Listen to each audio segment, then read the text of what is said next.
नमस्कार विद्यार्थी मित्रांनो. आज आपण पेपर 3 मधील लेसन नंबर 6 डीसी व एसी जनरेटर याविषयी माहिती घेणार आहोत. सुरुवातीला आपण या डीसी जनरेटरची ओळख पाहूया. जनरेटरलाच डायनामो किंवा डीसी जनरेटर असे म्हणतात. आता जनरेटर हा यांत्रिक ऊर्जेचे रूपांतर विद्युत शक्तीत करतो. म्हणजे इंजिन चालू असताना जनरेटर विद्युत प्रवाहाची निर्मिती करत असतो व हा वीज प्रवाह बॅटरी चार्जिंगसाठी पुरवला जातो. गाडीवरील लाईट्स, इग्निशन सिस्टीम, स्टार्टर व इतर विद्युत साधनांना जनरेटरकडून आलेला वीज प्रवाह हा बॅटरी मार्फत पुरवला जातो. तर अशा प्रकारे गाडीवर विद्युत पुरवठा करणारे हे एक महत्त्वाचे साधन आहे. जनरेटर हा इंजिन ब्लॉकवर फिट केलेला असतो आणि त्याला फॅन बेल्ट व पुलीद्वारे इंजिन क्रँकशाफ्टची गती दिली जाते. आता ह्या जनरेटरचं कार्य काय आहे? तर इंजिनकडून यांत्रिक ऊर्जा घेऊन तिचे रूपांतर विद्युत ऊर्जात करणे. ठीक आहे. आणि दुसरं कार्य काय आहे? तर ही विद्युत ऊर्जा बॅटरी चार्जिंगसाठी बॅटरीला पुरवणे. ठीक आहे. आता जनरेटर कोणत्या तत्वावरती काम करतो पहा. तर जनरेटरचे पुढील तत्वावरती काम करतो. लक्ष देऊ नये का? की जेव्हा जेव्हा एखाद्या वाहकाकडून चुंबकीय विकर्ष रेषा छेदल्या जातात तेव्हा तेव्हा त्या वाहकामध्ये वीज निर्मिती होते. पुन्हा एकदा मी हे तत्व रिपीट करेल की जेव्हा जेव्हा एखाद्या वाहकाकडून चुंबकीय विकर्ष रेषा छेदल्या जातात तेव्हा तेव्हा त्या वाहकात वीज निर्मिती होते. आता विद्युत प्रवाह निर्मिती होण्याचे प्रमाण हे चुंबकीय विकर्ष रेषा छेदल्या जाण्याच्या दरावरती अवलंबून असते. आता या जनरेटरमध्ये विद्युत प्रवाह कसा तयार होतो त्याची आपण एक थोडक्यामध्ये तत्व पाहूया. एक डाव्या बाजूला स्क्रीनवरती एक आकृती दिसते. याच्यामध्ये एक कॉईल आहे, म्हणजे तांब्याच्या तारेची गुंडाळी, त्याला आपण कॉईल म्हणतो. आणि या कॉईलच्या दोन्ही टोकाला एक व्होल्ट मीटर जोडलेला आहे. व्होल्ट मीटर एवढा की ह्या कॉईलमध्ये विद्युत प्रवाह तयार झाला की या व्होल्ट मीटरमध्ये आपल्याला रीडिंग पाहावयास मिळते. या कॉईलच्या वरच्या बाजूला एक चुंबक दाखवलेला आहे आणि त्याला दोन पोल असतात, एक नॉर्थ पोल आणि दुसरा साऊथ पोल. ठीक आहे. आता या आकृतीमध्ये दाखवल्याप्रमाणे एखादा व्होल्ट मीटर जोडलेल्या कंडक्टर कॉइलमध्ये जर एखादा कायमस्वरूपी चुंबक म्हणजे हा चुंबक जर वर खाली केला, कायमस्वरूपी चुंबक वर खाली केला तर या वाहक कॉइलमध्ये म्हणजे ह्या कॉइलमध्ये विद्युत प्रवाहाची निर्मिती होऊन ॲमीटरचा किंवा व्होल्ट मीटरचा काटा काय होतो, हलतो. याचे कारण म्हणजे या कॉइलमध्ये या चुंबकाची वर खाली हालचाल होत असताना या कॉइलकडून या चुंबकीय रेषा काय केल्या जातात, छेदल्या जातात व कंडक्टर कॉइलमध्ये विद्युत प्रवाहाची निर्मिती होते. आणि अशा प्रकारे यांत्रिक शक्तीचे रूपांतर, आता यांत्रिक शक्ती म्हणजे कांचे, तर आपण हा चुंबक त्या कॉइलमध्ये वर खाली हलवतोय त्याला आपण यांत्रिक शक्ती म्हणतो. आणि या यांत्रिक शक्तीचे रूपांतर विद्युत शक्तीत होते. स्थिर चुंबक ठेवून कॉइलची जरी हालचाल केली तरी वरील तत्वानुसार कॉइलमध्ये वीज प्रवाह तयार होतो. आता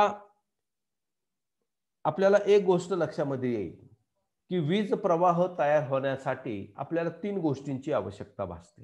एक कॉइल म्हणजे तांब्याच्या तारेची गुंडाळी. ठीक आहे. दुसरं काय लागतं विद्युत प्रवाह तयार होण्यासाठी, तर एक कायमस्वरूपी चुंबक लागतो. आणि तिसरी महत्वाची गोष्ट ह्या दोहोंपैकी एकाची हालचाल, म्हणजे कॉइल स्थिर ठेवून तुम्ही चुंबक वर खाली करा किंवा चुंबक स्थिर ठेवून तुम्ही कॉइल वर खाली करा. ठीक आहे. तर अशा प्रकारे विद्युत प्रवाहाची निर्मिती या जनरेटरकडून होत असते. आता वरील तत्वानुसार जनरेटरचे कार्य कसे चालते हे आपण एका साधा जनरेटर कडून समजावून घेऊया. आता उजव्या बाजूला एक साधा जनरेटर तुम्हाला दाखवलेला आहे. ठीक आहे. आता या आकृतीमध्ये जनरेटरची रचना ही क्रँकिंग मोटर सारखीच असते, पण जनरेटरची कार्यपद्धती ही क्रँकिंग मोटरच्या उलट असते. आता आकृतीमध्ये दाखवल्याप्रमाणे नॉर्थ पोल आणि साऊथ पोल च्या आत एक यू आकाराचा वाहक ठेवून त्याची टोके ही कॅम्युटेटरला जोडलेली असतात व कॅम्युटेटरवरती ब्रश त्या ठिकाणी घासत ठेवलेले असतात. जेव्हा आपण कॅम्युटेटरला फिरवून यू आकाराच्या वाहकाला फिरवतो तेव्हा त्या वाहकात वरील तत्वाप्रमाणे वीज प्रवाहाची निर्मिती होते. आता वीज प्रवाहाची दिशा वाहकाच्या हालचालीच्या दिशेवरती अवलंबून असते. त्यामुळे यू आकाराच्या वाहकातील दोन सरळ वाहकात एकमेकांच्या उलट दिशेत विद्युत प्रवाहाची निर्मिती होत असते. कारण एक सरळ वाहक वर जातो तर दुसरा सरळ वाहक खाली येत असतो आणि यू वाहक गोल फिरतो तेव्हा त्यात बदलता विद्युत प्रवाह तयार होतो. त्यास अल्टरनेटिंग करंट किंवा एसी करंट म्हणतात. व या एसी प्रवाहाचे नंतर कॅम्युटेटर आणि कार्बन ब्रशद्वारे डायरेक्ट करंट म्हणजे डीसी करंट मध्ये रूपांतर होऊन तो करंट बॅटरीला चार्जिंगसाठी त्या ठिकाणी पुरवला जात असतो. आता ह्या जनरेटरची रचना आणि कार्यपद्धती आपण पाहूया. जनरेटरची रचना ही क्रँकिंग मोटर सारखीच असते, पण कार्यपद्धती क्रँकिंग मोटरच्या उलट असते. आता समोरील आकृतीमध्ये दाखवल्याप्रमाणे कारमध्ये वापरल्या जाणाऱ्या जनरेटरचा एक छेद देखावा किंवा सेक्शनल व्ह्यू त्या ठिकाणी दाखवलेला आहे आणि त्याच्यामध्ये पुढील भाग असतात. कोणते कोणते भाग तुम्हाला आकृतीमध्ये दिसत आहेत पहा. Body, pole shoe, field coil, armature, commutator, brush, end shield इत्यादी. आता यात एका दंडाकृती बॉडीच्या आत दोन पोल शू स्क्रूने घट्ट बसवलेले असतात व त्यावर फील्ड कॉईल गुंडाळलेली असते. पोल शू त्या आतील बाजूने आर्मेचर असतो. हा तुम्हाला आर्मेचर तुम्हाला दिसतोय, दंडगोल आकृती हा आर्मेचर दिसतोय आणि बॉडीमध्ये दोन्ही बाजूला दोन फील्ड कॉईल त्या ठिकाणी दिलेले असतात. आता आर्मेचर मध्ये आर्मेचर शाफ्ट, कोअर, वाइंडिंग व कॅम्युटेटर या घटकांचा त्या ठिकाणी समावेश होतो. आर्मेचर शाफ्टवर लॅमिनेटेड कोअर म्हणजे खाचा असलेले पातळ गोल धातूचे तुकडे प्रेस करून बसवलेले असतात आणि या कोअरमध्ये आर्मेचर वायर गुंडाळून त्याची टोके कॅम्युटेटरला जोडलेली असतात आणि कॅम्युटेटर हा आर्मेचर शाफ्टवर पुढील बाजूस फिट केलेला असतो.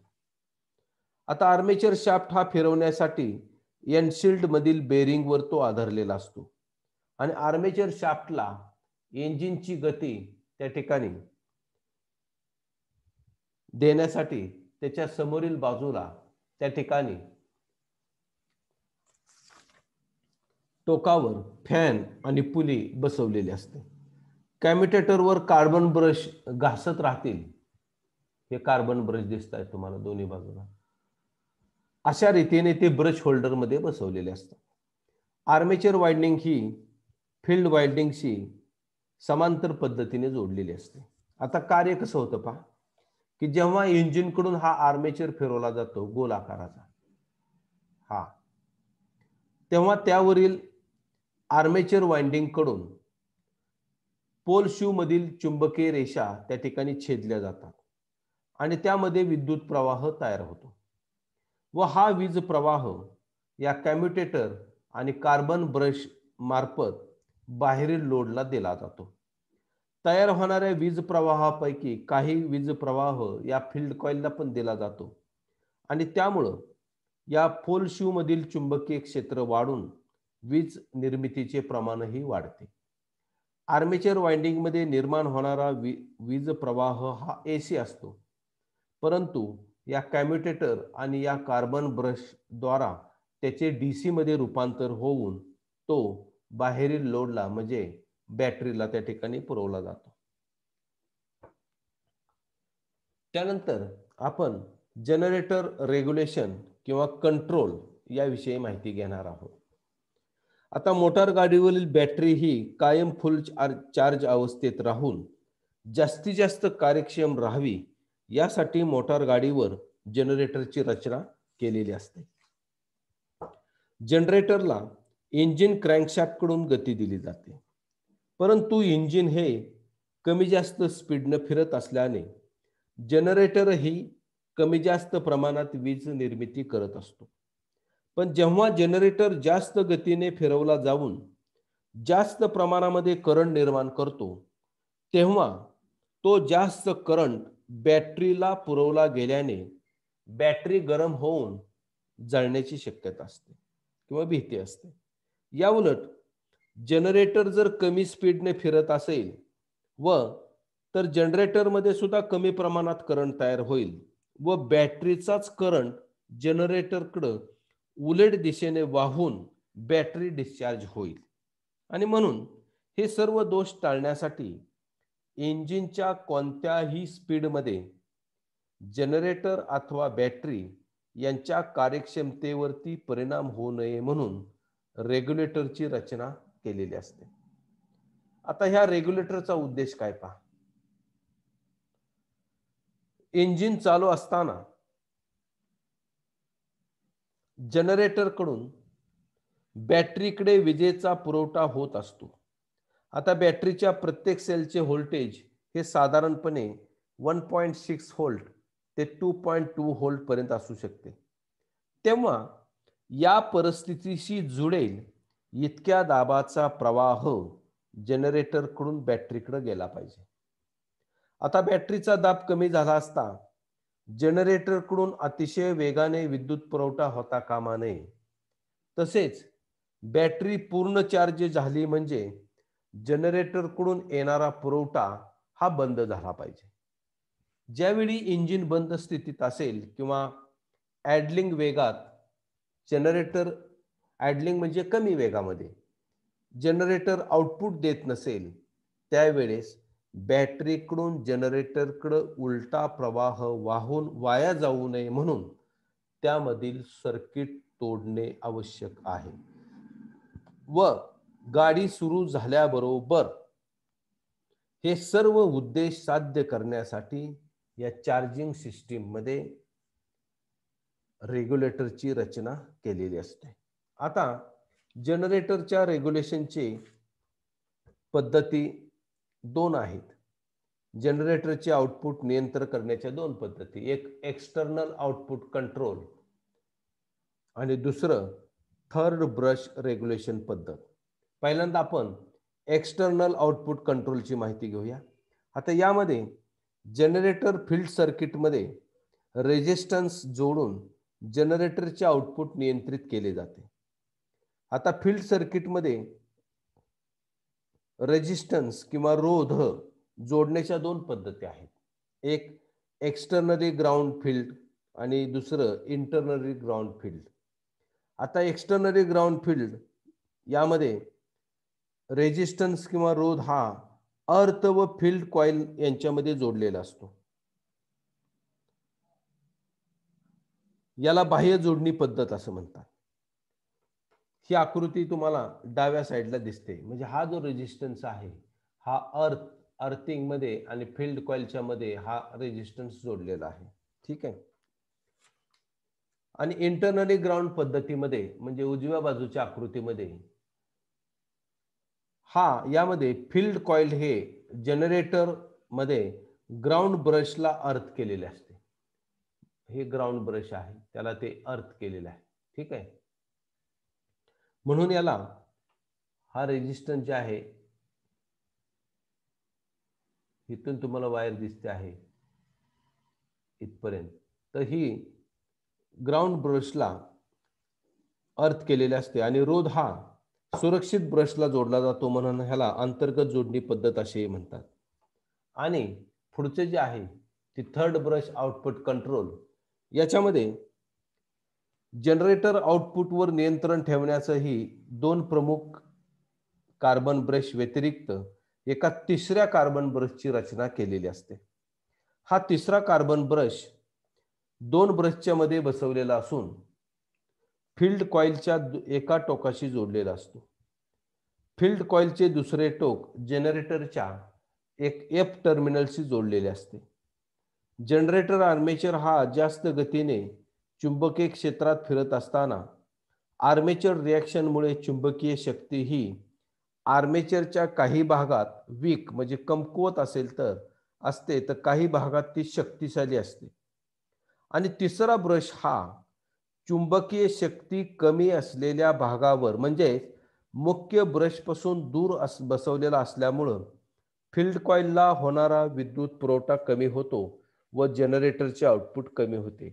अशा प्रकारे या थर्ड ब्रशद्वारे सुद्धा जनरेटरच्या आउटपुटवरती नियंत्रण ठेवले जाते.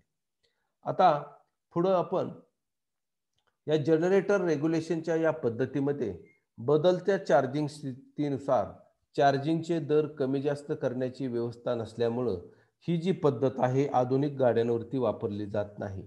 याऐवजी एक्सटर्नल आउटपुट कंट्रोल पद्धतीचा वापर केला जातो. त्यानंतर आपण रेग्युलेटरची माहिती पाहणार आहोत. तर रेग्युलेटरचे घटक जो डीसी जनरेटर आहे त्या डीसी जनरेटरसाठी असलेल्या रेग्युलेटरमध्ये खालील 3 महत्त्वाच्या घटकांचा समावेश होतो. 1. जनरेटर व बॅटरीमधील सर्किट जरुरीनुसार तोडणे अथवा जोडणे यासाठी कटआउट रिलेची रचना केलेली असते. 2. रेग्युलेटरचा दुसरा घटक जनरेटरकडून मिळणाऱ्या विद्युत दाबावर नियंत्रण ठेवण्यासाठी व्होल्टेज रेग्युलेटरची रचना केलेली असते. आणि रेग्युलेटर मधला तिसरा जो घटक आहे तो म्हणजे की जनरेटरकडून मिळणाऱ्या विद्युत प्रवाहावर नियंत्रण ठेवण्यासाठी करंट रेग्युलेटरची रचना केलेली असते. तर रेग्युलेटर किंवा कंट्रोल बॉक्समध्ये अशा प्रकारे व्होल्टेज रेग्युलेटर, करंट रेग्युलेटर आणि कटआउट रिले हे स्टील बेसच्या इन्सुलेटेड झिंक प्लेटवरती फिट केलेले असतात. आता मोटार गाडीवरील रेग्युलेटर हे वेगवेगळ्या कंपनीचे आपल्याला पाहावयास मिळतात. उदाहरणार्थ Delco, Remy regulator, Autolite regulator, Ford regulator इत्यादी. पण सध्या आपल्या देशामध्ये टीव्हीएस, लुकास व बिकन कंपनीची विद्युत उपकरणे वापरतात. तर देशी बनावटीच्या गाड्यांवरती जनरेटर हा इंटरनल ग्राउंड पद्धतीचा आहे, तेव्हा या प्रकारच्या जनरेटरसाठी उपयोगात येणाऱ्या रेग्युलेटरची रचना व कार्यपद्धती पुढील प्रमाणे आहे. तर रेग्युलेटरचा जो पहिला घटक आहे त्याची आपण माहिती पाहणार आहे तो म्हणजे कटआउट रिले. कटआउट रिलेची आकृती तुमच्या स्क्रीनवरती दिसते आहे. आता रेग्युलेटर मधील कटआउट रिले देण्याचा उद्देश काय आहे, तर जनरेटर आउटपुट देऊ लागला की जनरेटर व बॅटरी यांचे सर्किट जोडणे.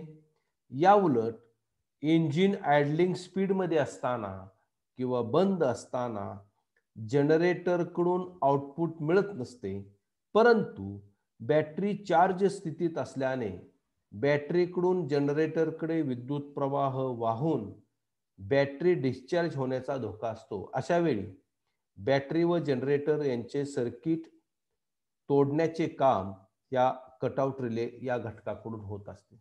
आता त्याची रचना कशी आहे पहा.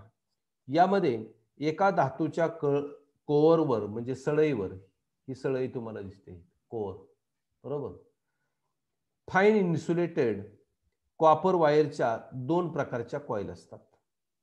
यापैकी एक जाड व कमी वेढे असलेल्या कॉईलला सिरीज कॉईल किंवा त्या ठिकाणी करंट कॉईल असे म्हणतात. ही कमी वेढे असलेला आणि जाड, ह्याला काय म्हणतो आपण, करंट कॉईल. आणि दुसरी जी वायर गुंडाळलेली आहे व ही बारीक व जास्त वेढे असलेल्या कॉईलला शंट कॉईल किंवा त्याला आपण व्होल्टेज कॉईल असं म्हणतो. आकृतीमध्ये तुम्हाला ह्या दोन्ही कॉईल दिसतात. आणि या कोअरच्या वरच्या बाजूला हे 2 कॉन्टॅक्ट पॉइंट असतात. त्याच्यामध्ये हा एक स्थिर असतो आणि दुसरा जो आहे तो मुव्हेबल असतो व तो स्प्रिंगच्या साह्याने, या स्प्रिंगच्या साह्याने, ही स्प्रिंग आहे, वरच्या बाजूला ठराविक अंतरावरती तो धरून ठेवलेला असतो. आता व्होल्टेज कॉइलचे एक टोक हे अर्थ केलेलं आहे, दिसते स्क्रीनवरती, आणि दुसरे टोक हे कुठं जोडलेलं आहे पहा, या करंट कॉइलला जोडलेलं आहे, दिसतंय? करंट कॉइलला जोडलेले असते आणि करंट कॉइलचे एक टोक हे जनरेटरच्या विद्युत पुरवणाऱ्या टोकाशी त्या ठिकाणी जोडलेले असते. हा डायनॅमो म्हणजे त्याला जनरेटर आपण म्हणतो. तर कॉन्टॅक्ट पॉइंट मिटल्यानंतर या करंट कॉइलचे जे दुसरे टोक आहे हे कोणाला जोडलं जाणार आहे? बॅटरीला जोडलं जाणार आहे. करंट कॉइल व व्होल्टेज कॉइल अशा रीतीने गुंडाळलेले असतात की जनरेटरकडून येणारा विद्युत प्रवाह दोन्ही कॉइल मधून एकाच दिशेने वाहील. आता याची कार्यपद्धती कशी आहे पहा. आता जनरेटर म्हणजे हित विद्युत प्रवाहाची निर्मिती होणार आहे, ते आपल्याला कोणाला पुरवायची आहे? बॅटरीला. ठीक आहे. आता ह्या जनरेटरकडून विद्युत प्रवाहाची निर्मिती होऊ लागली की तो प्रवाह हा व्होल्टेज कॉइल मधून वाहून तो कुठं अर्थ होईल. ठीक आहे. जसजसा विद्युत प्रवाहाचा वेग वाढू लागतो तसतसे या कोअरभोवती चुंबकीय क्षेत्राचा प्रभाव वाढत जातो. काही वेळानंतर म्हणजे समजा 12 व्होल्टची जर बॅटरी असेल तर या जनरेटरचे आउटपुट जर 12 ते 13.5 व्होल्ट पर्यंत असेल तेव्हा या कोअर मधील चुंबकीय क्षेत्र इतके वाढते की या स्प्रिंगचा ताण उल्लंघून या कोअरच्या वरील मुव्हेबल पॉइंट हा खाली खेचला जातो. ही पट्टी खाली खेचली जाते आणि ही पट्टी खाली खेचल्यामुळे हे दोन्ही पॉइंट्स काय केले जातात? जोडले जातात. हे पॉइंट जोडल्यानंतर या जनरेटरकडून येणारा विद्युत प्रवाह हा या कॉन्टॅक्ट पॉइंट मार्फत तो बॅटरीला त्या ठिकाणी दिला जातो. अशा प्रकारे मग ती बॅटरी चार्ज होऊ लागते. आता जेव्हा इंजिन बंद आहे, इंजिन बंद असते किंवा आयडलिंग स्पीड असते तेव्हा या जनरेटर चे व्होल्टेज बॅटरी व्होल्टेज पेक्षा कमी असते. आता बॅटरीचं किती व्होल्टेज आहे? 12 आणि सुरुवातीला इंजिन बंद असताना तर 0 व्होल्टेज तयार होईल किंवा इंजिन जर कमी वेगाने किंवा जनरेटर कमी वेगाने फिरत असेल तर याच्यामध्ये 12 व्होल्ट पेक्षा कमी व्होल्टेजची निर्मिती होत असते. अशा वेळी काय घडतं? तेव्हा बॅटरीकडून जनरेटरकडे उलट दिशेने प्रवाह यायला लागतो. परंतु हा प्रवाह हा शंट कॉइल किंवा सिरीज कॉइल मध्ये एकमेकाच्या विरुद्ध दिशेने वाहत असल्यामुळं कोअर मधील हे चुंबकीय क्षेत्र काय होतं? नष्ट होतं आणि त्यामुळं हा मुव्हेबल पॉइंट स्प्रिंग टेन्शनमुळं खेचला जाऊन कॉन्टॅक्ट पॉइंट काय होतात? पुन्हा ओपन होतात, म्हणजे हे उघडे होतात. हा कॉन्टॅक्ट पॉइंट ओपन होतो आणि अशा प्रकारे या जनरेटरचा आणि बॅटरीचा संबंध काय केला जातो? तोडला जातो. तर अशा प्रकारे जरुरीनुसार बॅटरी व जनरेटर यांचे सर्किट जोडले अथवा तोडले जाते. हे एक स्वयंचलित बटन आहे. ठीक आहे. या ठिकाणी आपण थांबूया. धन्यवाद.